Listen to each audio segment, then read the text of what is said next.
संघर्ष करत असताना त्या ठिकाणी इंग्रजांनी गोविंदराव खाडे यांचा मुलगा कृष्णाजी हा त्या युद्धामध्ये युद्ध करत असताना धारातीर्थ पडला आणि गोविंदराव खाडे रामजी खाडे हे तिथून चोंड्याच्या घाटात जाऊन लपाले आणि मग त्या ठिकाणी गोविंदराव खाडे रामजी भांगरे यांना जिवंत पकडल्या गेले आणि तोच निरोप त्या रुक्मिणीला बारीला तुकाराम नावाचा गडी त्याच्याजवळ पोहोच झाला आणि मग मात्र ती रुक्मिणी एखाद्या क्रूर वाघिणी सारखी चवतळली आणि चवतळल्यानंतर ती घोड्यावर बसली आणि घोड्यावर बसून ती त्या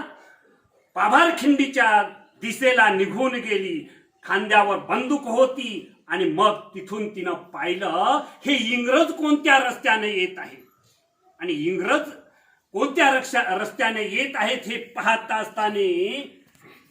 गोविंदराव खाडे आणि रामजी भांगरे हे पकडून त्या पाभारखिंडीतून वर घेऊन येत होते